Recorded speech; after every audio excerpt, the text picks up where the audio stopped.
como siempre, poder saludarles. Bienvenidos entre todos. Hoy estaremos platicando sobre la transparencia y la opacidad y cómo vamos en estos temas en el Estado de México. Buenas noches, bienvenidos.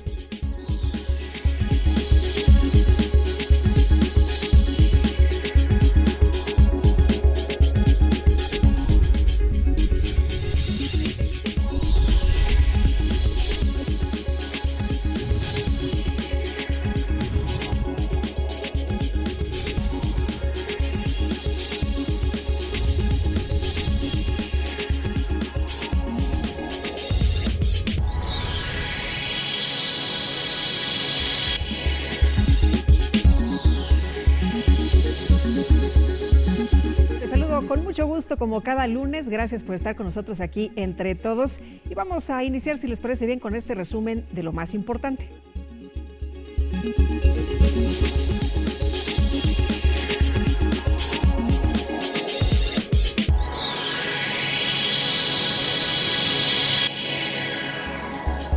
El IEM publicó una convocatoria dirigida a las ciudadanas y ciudadanos interesados en postularse como candidatas y candidatos independientes para la elección extraordinaria de Chautla 2016, que, como ustedes saben, se va a llevar a cabo el próximo día 13 de marzo.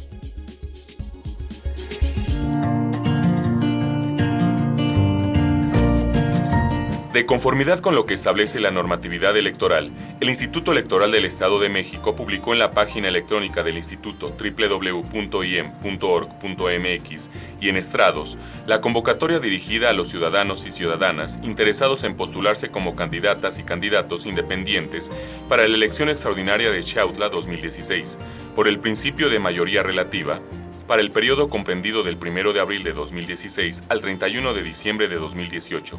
La ciudadana o el ciudadano que pretenda postular su candidatura independiente al cargo de miembro de este ayuntamiento deberá hacerlo del conocimiento al instituto en el formato de manifestación de intención a partir del día siguiente de la publicación de la presente convocatoria y hasta el 2 de febrero de 2016. También les informo que el Consejo General del IEM aprobó varios acuerdos, como el financiamiento público a los partidos políticos y candidatos independientes para la elección extraordinaria de Chautla, entre otros. En el marco de su segunda sesión extraordinaria y de acuerdo con el calendario electoral, el Consejo General del Instituto Electoral del Estado de México aprobó distintos acuerdos mediante los cuales le da continuidad a las actividades con las que se llevó a cabo la organización, desarrollo y vigilancia de la elección extraordinaria de Chautla 2016, que deberá celebrarse el próximo domingo 13 de marzo. En un primer acuerdo, determinó el financiamiento público a los partidos políticos y candidatos independientes para la obtención del voto. Posteriormente, se aprobó el tope de gastos de precampaña para la selección de candidatos a miembros del Ayuntamiento de Chautla durante la elección extraordinaria de 2016 y además se aprobó la expedición de la convocatoria dirigida a las ciudadanas y ciudadanos interesados en postularse como candidatas y candidatos independientes. En más noticias del Instituto Electoral, les platico que presentó la exposición temporal denominada El IEM en retrospectiva 13 elecciones, con la cual pone al alcance del público la evolución y el impacto logrado a lo largo de 13 elecciones que ha organizado.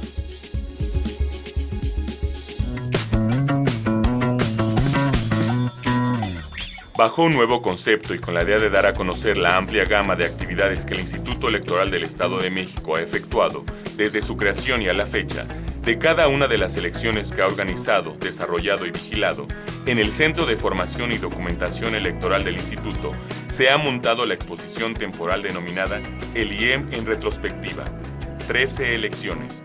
De esta forma, hasta el miércoles 17 de febrero del año en curso, el público asistente podrá conocer y apreciar la colección denominada Capacitación Electoral, Educación Cívica y Promoción y Difusión de la Cultura Política Democrática.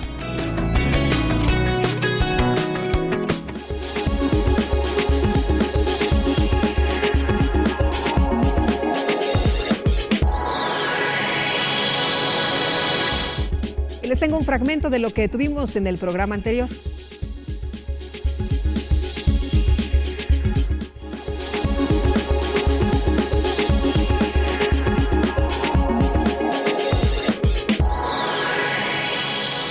En nuestro programa anterior platicamos con el doctor Gabriel Corona Armenta, consejero electoral del IEM, quien nos dio información sobre la importancia de conocer cómo se realiza una elección extraordinaria con miras a la que se va a llevar a cabo en el Ayuntamiento de Chiautla este 13 de marzo del 2016.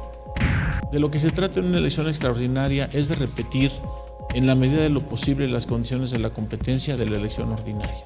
Por esa razón pueden competir los mismos partidos, incluso pueden repetir los candidatos o candidatas si es la decisión del partido, y incluso los que lo pierdan pueden participar a pesar de que hayan perdido ya la mayor parte de sus derechos como partido, solamente conservando esta posibilidad de participar en la elección extraordinaria y recibiendo un financiamiento nada más mínimo para los gastos derivados de esta participación. El ciudadano común y corriente no está acostumbrado a realizar todas estas actividades que son para los partidos políticos muy sencillas, pero que ya tienen el conocimiento, el know-how, el conocimiento para realizar este tipo de actividades sin mayores complicaciones, pero para los ciudadanos no es tan sencillo.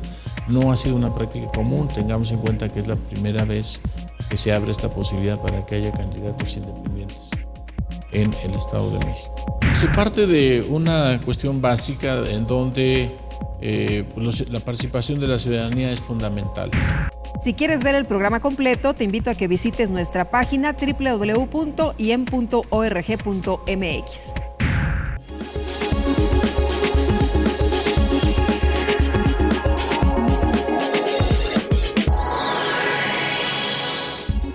Les recuerdo que esto es Entre Todos, y para estar en contacto nuestras redes sociales, la página del instituto y por supuesto en Twitter y Facebook.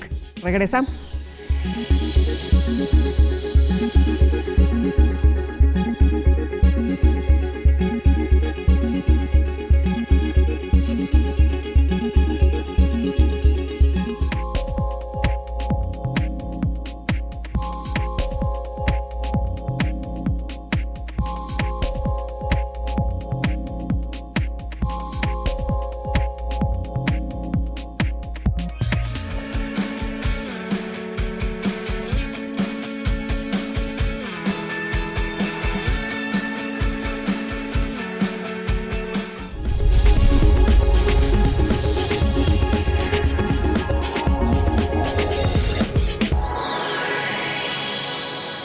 Manos a la obra. Este 13 de marzo, el Instituto Electoral del Estado de México te invita a votar para elegir miembros del Ayuntamiento del municipio de Chiautla. Una elección que será extraordinaria. Ubica tu casilla. Escucha a tus candidatos. Y no olvides correr la voz. Mano con mano lo lograremos. Infórmate en www.ieem.org.mx o al 01800 712 4336. Vamos por una elección extraordinaria. IEM, Instituto Electoral del Estado de México.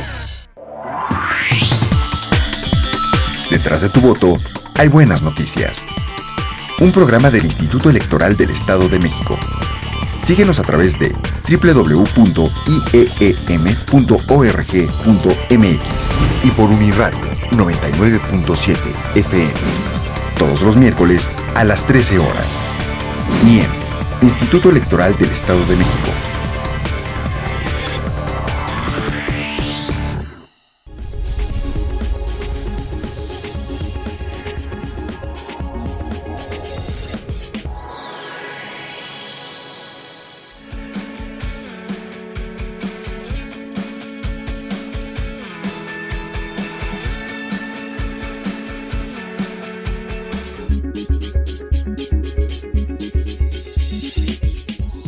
Estamos de regreso y les quiero presentar a nuestra invitada, a quien aprecio mucho que haya venido en esta ocasión, la doctora Cecilia Cadena. Ella es investigadora del Colegio Mexiquense para hablar de transparencia y opacidad, entre muchos otros asuntos. ¿Cómo estás? Bienvenida, muchísimas gracias por estar aquí. Muy bien, muchas gracias por la invitación. Oye, pues hemos hablado de transparencia desde hace mucho tiempo, cuando entra el gobierno del presidente Fox. Y bueno, incluso se impulsan leyes, pero ¿qué establece esta ley de transparencia? Bueno, la ley de transparencia lo que establece y que es muy importante para este país y para cualquier democracia es el derecho de conocer todo lo que hace el gobierno o todo lo que hacen los actores gubernamentales que usan recursos públicos, que son recursos de nosotros, de la sociedad, porque nosotros los producimos. Esa es digamos, la definición más amplia y más general. Entonces, en principio, es muy importante saberlo. A la transparencia o lo que se llama el acceso a la información es un elemento, es el primer paso para después desarrollar algo que se llama la rendición de cuentas. ¿Cómo podemos nosotros preguntarle a los políticos y a los funcionarios gubernamentales por qué tomaron una decisión o por qué invirtieron el dinero en una u otra obra si no tenemos primero la información de qué se trata? Entonces, ese es como el primer paso, no confundir todavía con la rendición de cuentas, porque no estamos todavía en ese punto. Pero es un paso muy importante, que es el acceso a la información.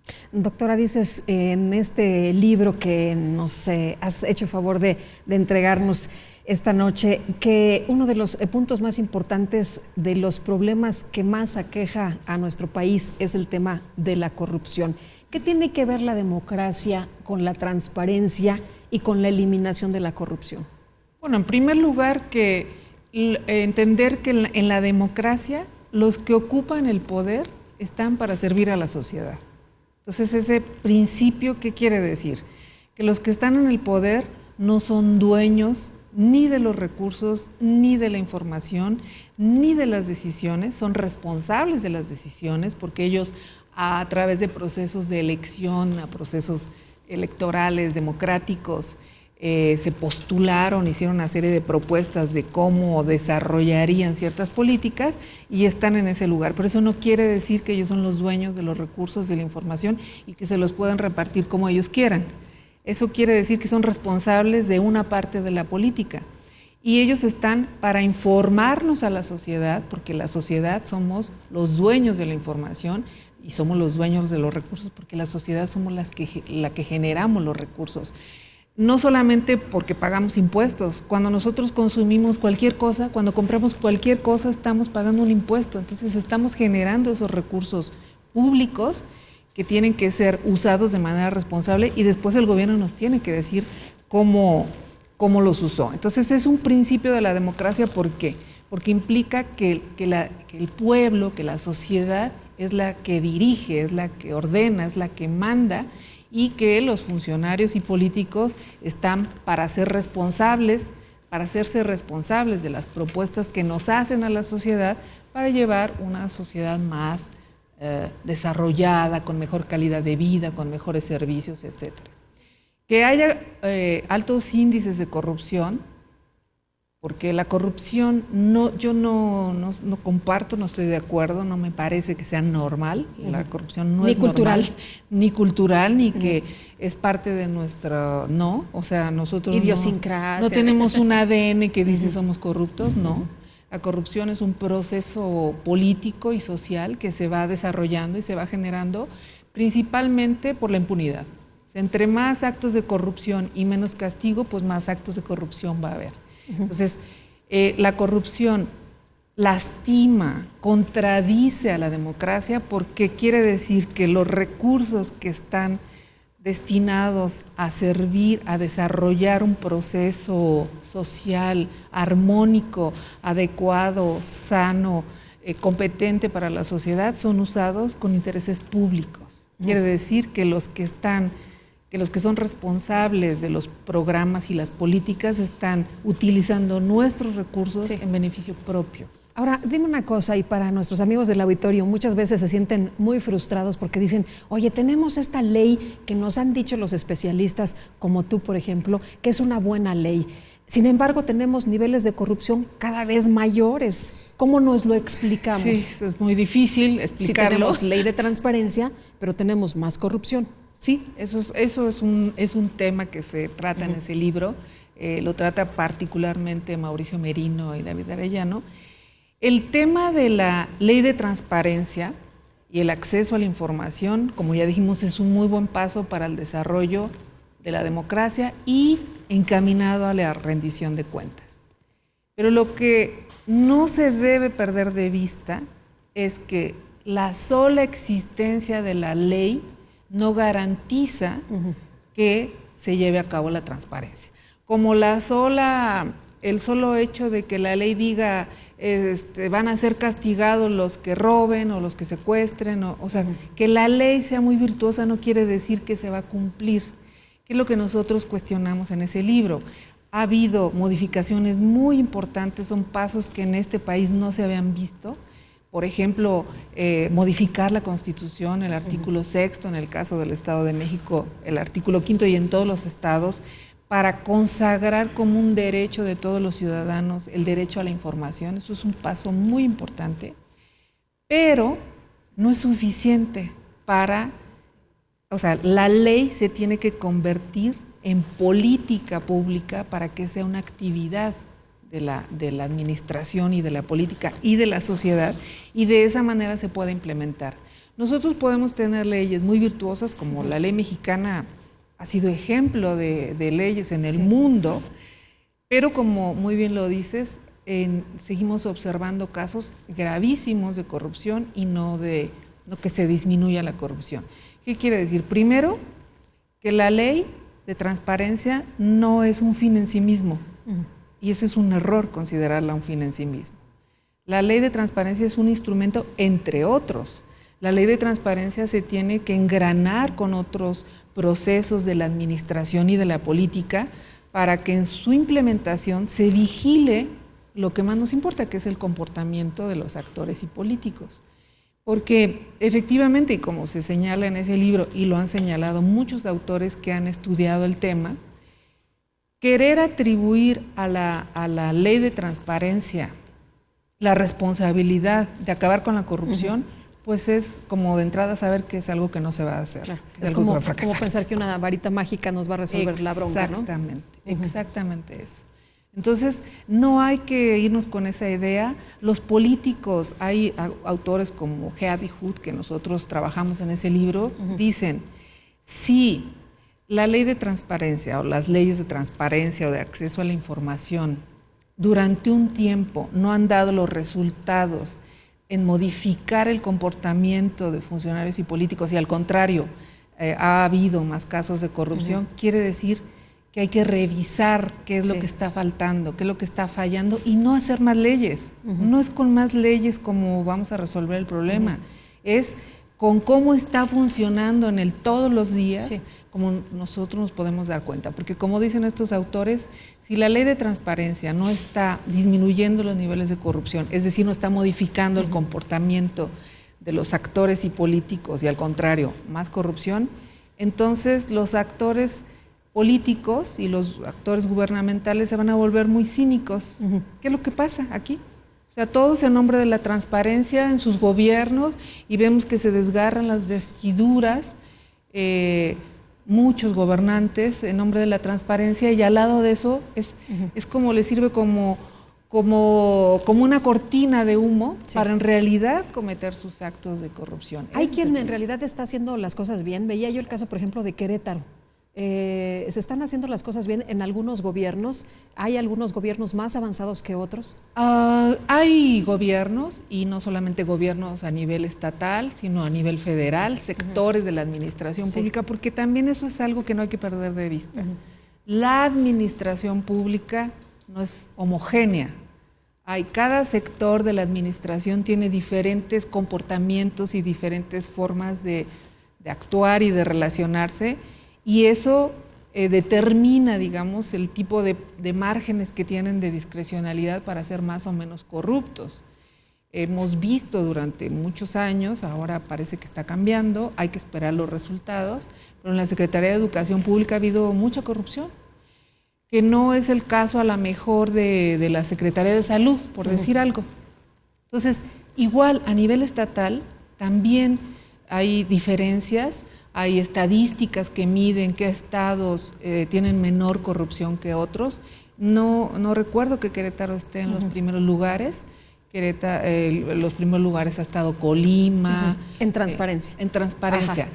Con Querétaro, en este momento en particular, hay un problema. Porque, como todos sabemos, la ley de transparencia tuvo una modificación muy importante otra vez el año pasado. esa nueva ley de transparencia, esa modificación de la ley, afectó las constituciones y afectó la Ley General de Transparencia. Se creó una Ley General de Transparencia, donde ahora los estados y municipios están obligados a rendir cuentas en un momento dado, digamos, al INAI, al Instituto Nacional de Acceso a la Información. Otro cambio importante es que entran nuevos sujetos obligados, que se llaman. ¿Sujetos obligados qué son? Pues son todas esas dependencias o áreas de la administración o de la política que tienen que rendir cuentas, por eso se llama sujetos Los partidos políticos decían, no, yo soy partido político, no te voy a decir nada, porque esto es solamente para mí y para mis miembros, ¿no? Para mis integrantes. Sí. Los sindicatos tampoco participaban, la Cámara de Diputados. La Cámara de Diputados. Tampoco, muy las universidades, muy opacas. Aunque tenían recursos públicos. Por supuesto, ese fue el punto que hizo porque fue una discusión muy fuerte, pero eso fue lo que ayudó exactamente eso que acabas de decir, que ellos están usando recursos públicos y como están usando recursos públicos nos tienen que decir a la sociedad qué están haciendo con eso. Sí. O sea, nosotros queremos saber por qué un diputado tiene 15 asesores, ¿por qué? ¿Para qué? ¿De qué le sirven? ¿No? ¿Y por qué los sindicatos son tan millonarios? Y por qué los sindicatos son tan millonarios y por qué las universidades también gastan de una u otra manera. ¿O en qué gastan? Como Max Weber, cuando desarrolló esta tipología de las formas de dominación, cuando hablaba de la dominación legal, esta corresponde con la democracia, decía, todos, incluso los que aplican la ley, son sujetos de la ley. O sea, no podemos escaparnos nadie de la ley. Todos somos parte, todos estamos haciendo una función y aunque seamos órganos autónomos, tenemos que rendir cuentas porque estamos usando dinero del erario. Entonces ya con esa sola condición. Entonces decía, como se modificó la ley, se creó la Ley General, entonces donde ahora hay partidos, sindicatos, Cámara de Diputados, universidades, etcétera. A partir del año pasado, del año 2015, todos los estados tienen que hacer lo que se llama armonizar sus legislaciones. Y eso quiere decir adecuar sus leyes de transparencia a la ley general, porque la ley general obliga a todos. Sí. Si fuera ley federal, sería solamente las partes de la administración que corresponden a programas federales, pero cuando es ley general, implica a todos tenemos que obedecerla. Hasta el momento, aunque no lo crean, el plazo se vence en abril, hasta el momento solamente 5 estados de la República han armonizado sus leyes. 5 estados. 5 estados, o sea que el tema de la transparencia no les apura mucho a los estados. Al mismo Congreso Federal le hacen falta la Ley de Protección de Datos Personales y también la Ley de Archivos, pero bueno, esa es otra historia. ¿Pero qué pasa con eso?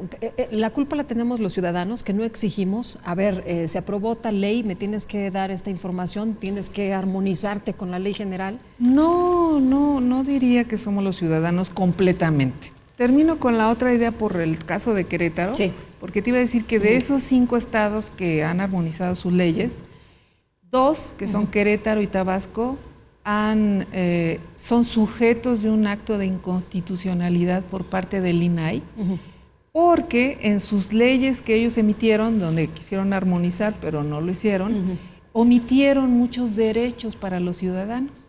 Y entonces el INAI, como órgano garante general, está facultado para interponer actos de inconstitucionalidad.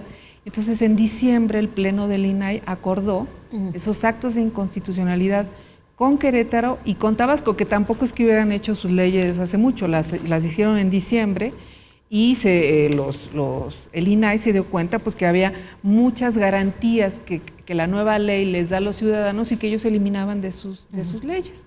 Entonces, para decir que la batalla no está terminada. La batalla no está terminada porque el problema, como tú lo dices, yo creo que parte de algo que es estructural. Y siento que los ciudadanos tenemos responsabilidad, sí, debemos exigir más, es cierto, pero también hay un problema que a veces los mismos que están siendo opacos y que se benefician de una u otra manera de eso, son los que tienen que hacer las leyes, o modificarlas. Los que no quieren que nada cambie, ¿no? Para que todo quede igual. Es. ¿Nos platicas de esto después de la pausa? Sí, claro. Muy bien, vamos a unos mensajes y regresamos de inmediato con más aquí Entre Todos.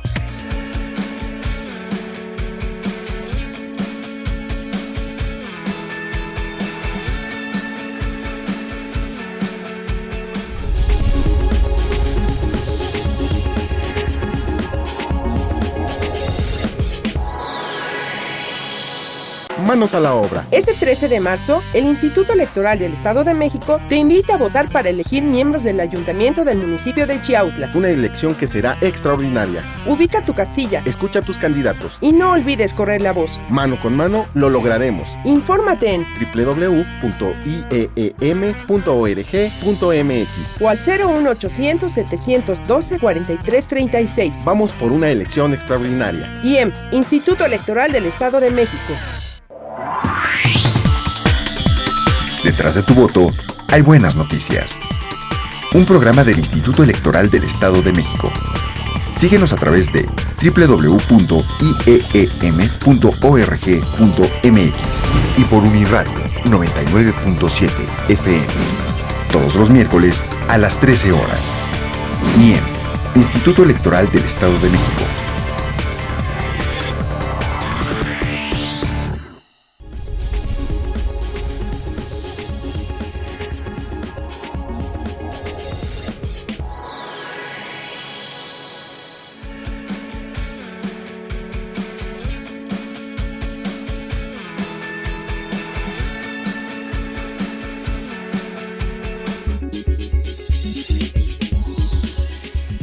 Aquí también escuchamos su voz, así que adelante.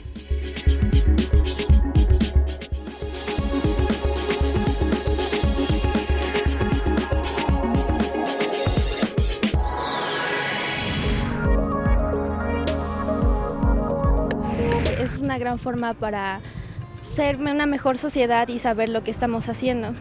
Para conocer más acerca de todo lo que nos pueden brindar, para saber qué servicios nos pueden ofrecer y cómo podemos hacer ciertas cosas. Para asegurarnos de que se utilizan en la forma correcta.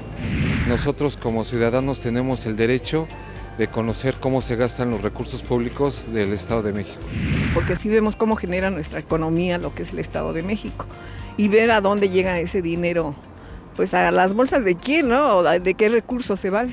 Saber qué pasa con todo dinero, presupuestos, todo eso. Para saber cómo se están gastando los recursos de la sociedad, para ayudar a controlar la corrupción. Para saber en qué se está gastando el dinero del gobierno.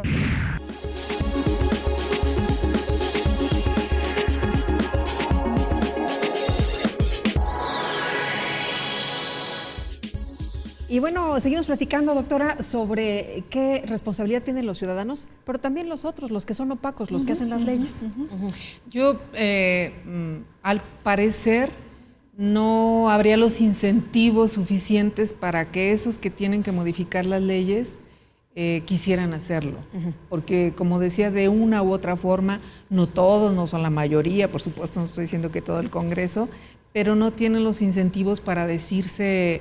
Hay que sacar, por ejemplo, la ley de archivos o la ley de protección de datos personales, o en los estados decir armonizar las leyes estatales. Y tiene que ver con esto que decíamos al principio, declarar principios de transparencia, pues eso es muy fácil y lo escuchamos todos los días en todos los políticos. Hasta lo presumen, ¿no?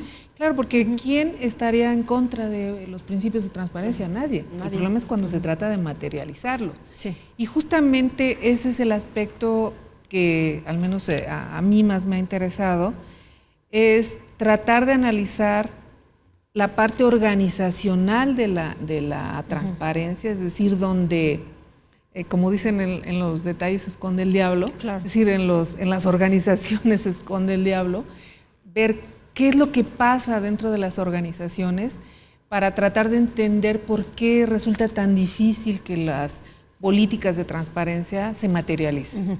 Este libro que nos trae se llama Transparencia y Opacidad, Mediciones y Prácticas Organizacionales en Municipios, ilustrado con casos del Estado de México. Tú eres la coordinadora, pero también tienes un trabajo aquí en este libro y hablas en ese trabajo de cultura organizacional, ya que estás hablando de estos puntos. Platícanos, ¿cómo se lleva a cabo esto de la cultura organizacional? ¿Quiénes, cómo se hace y si es efectiva? La cultura organizacional es un concepto muy difícil de materializar. No es muy sexy como concepto en análisis de transparencia. Como sabemos, el mayor número de trabajos es sobre calidad de la normativa o sobre métrica. Eso pues como que es más interesante, pero eso no nos dice mucho de cómo están. Sí nos ayuda, por supuesto, a tener como unas ideas muy generales, pero ya cómo funciona el día a día, cotidianamente la transparencia, es otra cosa. Entonces nosotros como cultura organizacional, desde luego el concepto es muy amplio, pero tiene que ver con percepciones, comportamientos y valores que tenemos las personas y para entender o procesar lo que sucede en la sociedad y que realizamos en nuestra vida diaria, pero que llevamos a las organizaciones a donde trabajamos. O sea, hay que quitarnos la idea de que nosotros tenemos una cultura en nuestra casa y otra en el trabajo. Eso no es cierto. En general, la cultura que nosotros tenemos de nuestra vida cotidiana es la que llevamos a nuestras organizaciones. Entonces, por ejemplo, si en el país hay, como ha habido a veces estadísticas de niveles de discriminación hacia los indígenas o hacia las mujeres, etcétera, eso lo reproducimos en las organizaciones públicas o privadas, ¿no? En cualquier organización. Entonces nosotros quisimos entender desde esa perspectiva, o sea, ¿qué podíamos encontrar allí para entender lo que no entendíamos con el análisis de la métrica, es decir, de cuántas solicitudes se reciben, cuántas se contestan, cuántos recursos de revisión, que es, como ya dijimos, un referente, pero no es suficiente, o con la normativa, si es muy buena porque prevé castigos, etc. Entonces, en este estudio, nosotros quisimos, a partir de ese concepto de cultura de la organización, acotado, por supuesto, porque si no, cultura, claro, muchos dicen, si es que cuando hablan de cultura, pues quieren hablar de todo y nada. No, nosotros, en investigación en ciencias sociales, hay rigurosidad, entonces los conceptos están acotados a decir, por ejemplo, los valores que tienen los funcionarios respecto a los ciudadanos, cómo los consideran, ¿no? Y entonces, como sus súbditos muchas veces, ¿no? Como sus súbditos, sí, exactamente, no como los que mandan. O, por ejemplo, cómo los funcionarios públicos consideran a la autoridad. En este país tenemos un sometimiento muy amplio hacia la autoridad. O sea, cuando nosotros tenemos un gobernante pensamos que es el jefe, no pensamos que es el responsable del desarrollo de un área, pensamos que es el jefe y entonces, como es el jefe, tiene todo el poder, porque tradicionalmente así ha funcionado también la política, no es solo culpa de que así lo creamos, pero eso llevado a acciones de la administración pública, pues modifica muchos comportamientos, porque entonces es lo que quiere el presidente o el gobernador o el presidente municipal o el que sea mi jefe inmediato. Entonces nosotros en este trabajo lo que hicimos fue hacer una muestra de 65 municipios en el periodo 2009-2012 y a través de entrevistas abiertas fuimos a preguntarles, pues eso, a los encargados de las unidades de información. ¿Qué piensan? ¿Cómo lo ven? ¿Qué les parece? Porque... Pero tú lo enfocas al Estado de México. Yo lo enfoqué al Estado de México, pero no es el principal propósito. El principal propósito es enfocarlo al espacio municipal. Que nos dicen que es muy opaco. Es de los más opacos. Cuando debería ser al contrario, ¿no? Porque es la primera relación, el contacto tan cercano, como platicamos en nuestro programa anterior con la ciudadanía, ¿no? Estamos en un país centralista todavía y recentralizado en algunas cosas. Y entonces pensamos que lo que funciona a nivel federal, pues ya por sí solo se va a replicar a nivel estatal y a nivel municipal, y eso es mentira. el nivel municipal, el orden, para no hablar de niveles, no es que el nivel federal sea más alto, el orden de gobierno municipal tiene problemáticas propias, tiene problemáticas muy distintas a las que tiene la federación y a las que tienen los estados. Entonces, como saben, en el Colegio Mexiquense desde hace muchos años, casi 30, que es los años que va a cumplir bien pronto, nos hemos preocupado mucho por los estudios municipales, porque nos parece que los cambios que realmente se pueden dar para mejorar la calidad de la democracia, la calidad de vida de todas las personas en general, pues por ahí pasan todos los servicios públicos, la basura, el agua. ¿Quién me va a decir que tener un servicio adecuado de limpia o de alumbrado no mejora su calidad de vida? Creo que nadie.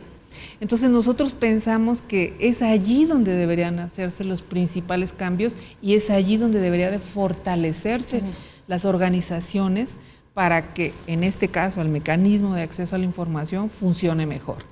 Casi todos los trabajos, bueno, no todos, la mayoría de los trabajos que hay en México sobre acceso a la información, que hay que decirlo también, es un tema nuevo, o sea, 15 años en la vida de un país, de una política, pues es realmente muy poco como para decir que se ha consolidado y que no, pero algunas cosas sí se pueden ir consolidando, pero en 15 años se han abocado mucho a lo que pasa en la federación y en los estados.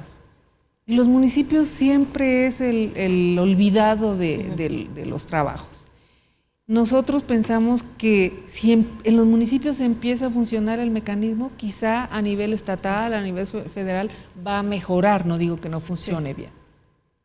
Y porque además, como ya se ha dicho, Mauricio Merino lo ha trabajado mucho, el municipio es el eslabón más débil de la cadena, lo estamos viendo ahora con todos los problemas que hay de inseguridad. Así es. En buena medida se explican por las debilidades institucionales que tienen los municipios y eso lo podemos replicar para otros temas, para cualquier tema que se les ocurra. Ha sido el espacio como más olvidado en sus reformas, tenemos una estructura municipal que ya no corresponde con las necesidades de la población. ¿Pero qué pasa? ¿Es por ignorancia? ¿Es porque les conviene que así se queden las cosas? ¿Es por una cuestión que no se aplica la ley como debe? Pues yo creo que son muchos factores, no creo que haya uno solo, pero uno de esos factores es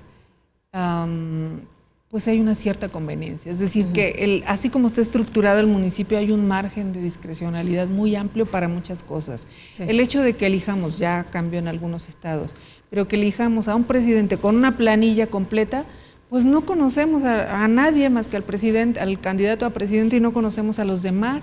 Cuando tendría que hacerse a cada persona deberíamos de conocerla para saber quién realmente está tomando las decisiones en los ayuntamientos, eso por decir algo.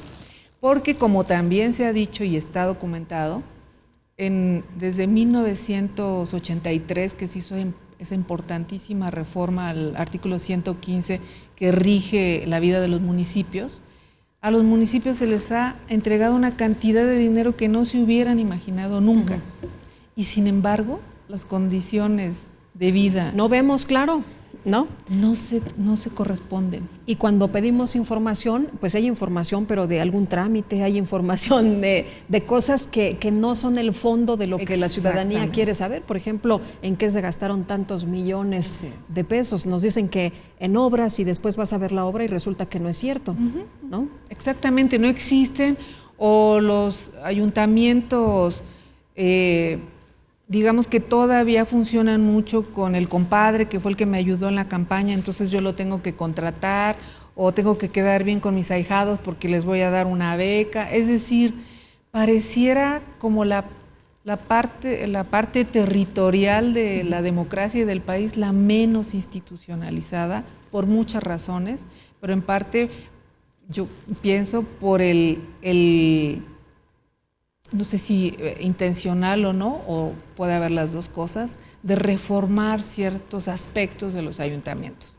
Nosotros en ese trabajo, 65 municipios es mucho, y son de todos tipos, del sur, del norte, de todas partes. Quisimos tener una fotografía de qué piensan los encargados de las unidades de transparencia. No quisimos entrevistar a los presidentes municipales porque, claro, ellos tienen un papel administrativo, pero también político. Claro. Entonces, nos platicas, hacemos una pausa y regresamos entre todos de inmediato, rapidísimo, así que no se nos vaya. Y le quiero recordar que se puede poner en contacto con nosotros a través de las redes sociales, Twitter y Facebook.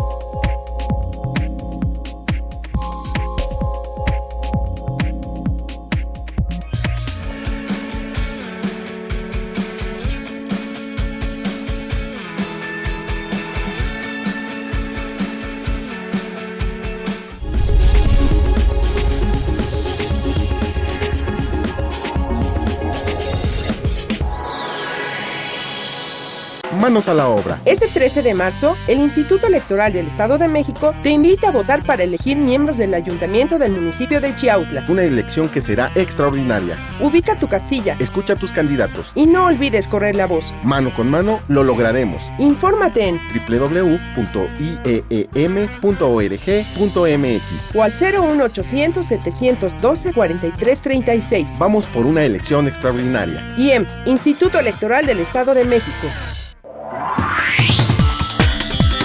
Detrás de tu voto hay buenas noticias. Un programa del Instituto Electoral del Estado de México. Síguenos a través de www.ieem.org.mx y por Uniradio 99.7 FM. Todos los miércoles a las 13 horas. IEM, Instituto Electoral del Estado de México.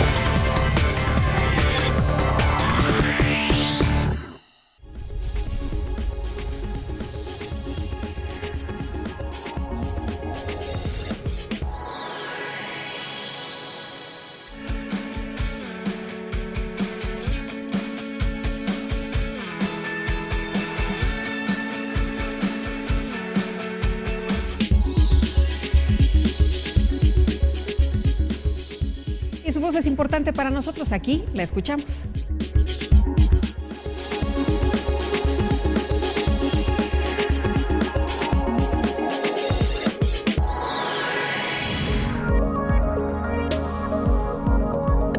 Para enterarnos de las cosas que están sucediendo, los costos en que está gastando el gobierno. ¿Qué instituciones, como por ejemplo educación, no sé, salubridad, cuál institución se está llevando más dinero del presupuesto anual, ¿no? De la partida presupuestal? Para cultivarnos, porque hay mucha gente que no sabe, simplemente para hacer un trámite para sus hijos, como ya todo es vía internet. Siempre como sociedad es importante estar informados de lo que hace nuestro gobierno o los órganos que están en el poder, ¿no? La información acerca del gobierno y todo eso nos incumbe a todos. Nos están informando de una manera muy adecuada en qué se están gastando los recursos y hacia dónde van destinados y qué beneficio pueden tener. Para tener mejor información a dónde van todos los recursos, ¿no? Porque la verdad, pues todos tienen acceso y gastan dinero de más.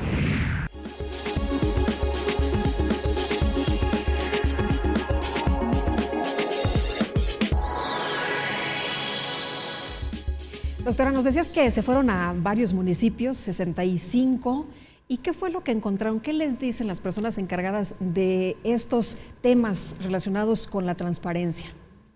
Bueno, la verdad el recorrido que hicimos por todo el mosaico del Estado de México. Ah, del Estado de México. Solamente fue del Estado de México.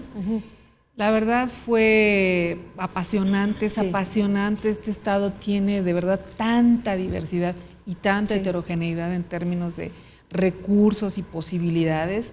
Encontramos, por ejemplo, ayuntamientos como Tlalnepantla, que tiene una unidad de transparencia muy estructurada, personal, y ayuntamientos como Tejupilco, que tenía pues nada más el encargado de la unidad, no tenía ni escáner, ni computadora, ni nada. Algo que, por ejemplo, trabajar así, me imagino, y dar información a la ciudadanía. Sobre todo acceso a la información.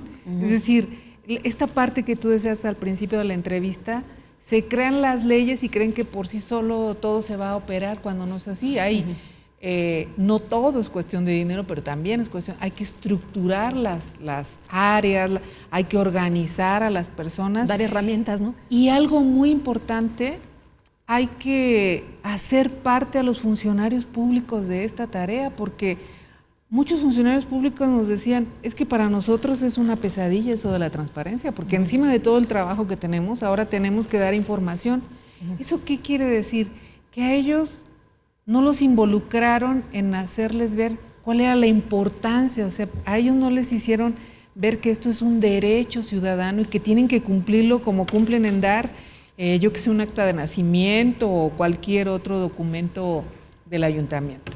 Pero algo que encontramos también que fue muy revelador fue que, contrario a lo que pudiéramos pensar de que en los ayuntamientos están viendo cómo ocultarnos toda la información, algunos sí, pero no son la mayoría, encontramos que una de las principales causas por las que se niega la información en los ayuntamientos es por desconocimiento. O sea, los funcionarios públicos no desconocen que es un principio de la ley, que es un derecho constitucional, que está consagrado en la Constitución, que los ciudadanos tenemos derecho a pedir lo que queramos sin necesidad de justificar para qué lo queremos, que las formas en cómo se puede entregar la información, es decir, el desconocimiento tanto de la ley como de las formas como del derecho ciudadano. Y eso es revelador de lo que estábamos diciendo hace un momento, o sea, se da por sentado y a los municipios les llega así como un incentivo externo o una presión externa. Sí. Ahora tienen que, además de todo lo que tienen que hacer, tienen que dar información y dicen, ¿y nosotros como por pues qué? Sí. Si es más importante preparar la nómina o el además informe. ¿Cómo, no? ¿Y cómo? ¿Y con qué herramientas? Sí. Porque como dijimos, si bien no es una cuestión de dinero, también tiene que ver con dinero. Un ayuntamiento, como decíamos, Tejupilco, el encargado de la unidad quería hacer de la mejor manera su trabajo, pero no tenía un escáner. Entonces él lo que hacía era algo que Max Weber se moriría si lo escuchara, se llevaba los documentos al ciber para que la chica del ciber, imagínense documentos pues importantes, pues oficiales, documentos que normalmente no deberían de salir del ayuntamiento porque son confidenciales, información relevante. Y de todos los ciudadanos que uno no puede. Pero claro, el señor quería hacer su trabajo y su manera de hacerlo y cumplir pues era, como no tenía un escáner, pues ir al escáner del ciber. Entonces, para decir que el continuum entre los ayuntamientos que tienen muchos recursos y los que tienen prácticamente pocos recursos, es muy amplio, porque hay, por ejemplo, encontramos también que, para entender un poco la importancia que se le da al tema, cuántas unidades de información, porque ya sabemos, cada ayuntamiento de los 125, en este caso de los 65, debe crear una unidad de información. Y después de la unidad de información tienen que crearse o nombrarse a lo que se llaman servidores públicos habilitados, que es el representante de las diferentes áreas, que es el que se va a encargar de darle la información a la unidad de información. Y después hay el comité de información. El comité de información normalmente es el que se encarga de decidir si esta información es confidencial, si es reservada, etcétera, o si es información pública. Pero en el momento en que hicimos el trabajo, había tal desconocimiento de cosas básicas como qué es información pública de oficio, por ejemplo, un informe del presidente es información pública de oficio, y había ayuntamientos que la negaban, por ejemplo, o el plan de desarrollo es información pública de oficio, y había ayuntamientos que la negaban. Pues encontramos ayuntamientos que, por ejemplo, la unidad, en el comité de información participaba el presidente municipal y participaba para cada petición que se hacía de información para decir esta sí se da o esta no se da. Dependiendo de lo que le conviniera, me imagino, ¿no? Lo que le conviniera. O sea, para decir que hay dentro de la cultura organizacional una visión mucho todavía del control de la información. Esto de cuando se supone que esa información no le pertenece al señor presidente municipal, y él no tendría es de que los decidir, ciudadanos, claro. ¿no? El presidente no tendría que decidir si cualquier información la dan o no la dan. Él solamente podría intervenir cuando se trata de información confidencial, es decir, que lleva datos personales, que en fin, que se tienen que hacer versiones públicas, o que es reservada, que pone en riesgo la seguridad del ayuntamiento. Oye, entiendo perfectamente este ejemplo que nos ponías anteriormente, ¿no? Pues la gente no sabe, la gente prefiere mejor no la riego, no la quiero regar, ¿qué tal que doy algo que no tengo que dar? Así es.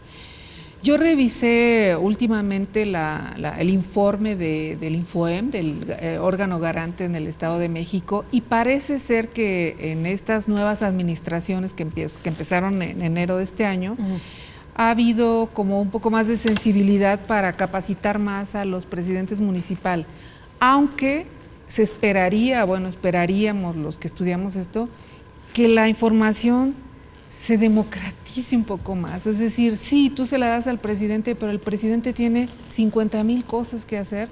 Nosotros pensamos que los funcionarios de la burocracia menuda, como se llama, los operativos, tienen derecho y necesitan saber cómo funciona, porque el tema del acceso a la información involucra a todos los funcionarios del ayuntamiento. Oye, ¿qué es lo ideal? El hábitat de la transparencia, ¿a qué se refiere esto? El hábitat de la transparencia tiene que ver con las condiciones que están dadas en las organizaciones para que la información fluya y para que haya una corresponsabilidad. O sea, que los actores gubernamentales entiendan que es una corresponsabilidad, o sea, que en la medida en que la sociedad tenga la información que pide, ellos están cumpliendo con un deber y con un servicio ciudadano democrático. Que existan las estructuras también formales, pero no me refiero solamente a la normativa, que esa ya está y que es perfectible, pero que con esta que tenemos ya podemos ir trabajando, pero que estén las herramientas operativas para que la gente pueda hacer su trabajo. Y luego, pues sí, se necesita un compromiso del líder de la organización, se necesita un compromiso del presidente municipal. Entre más transparencia, ¿qué beneficios tenemos los ciudadanos? Me gustaría preguntarte eso, y también me gustaría que nos dijeras a grandes rasgos qué vamos a encontrar en este libro en 2 minutos. En 2 minutos, bueno, entre más transparencia no se va a terminar la corrupción. Entre más transparencia vamos a tener posibilidades de conocer un poco mejor cómo funciona la administración y en esa medida poder hacer preguntas a los funcionarios de por qué están usando nuestros recursos de una u otra manera. Más transparencia no quiere decir menos corrupción ni más democracia. Más transparencia solo si está engranada con otros ámbitos de la administración y con otros mecanismos para la rendición de cuentas y para la disminución de la corrupción, puede producir una disminución de la corrupción.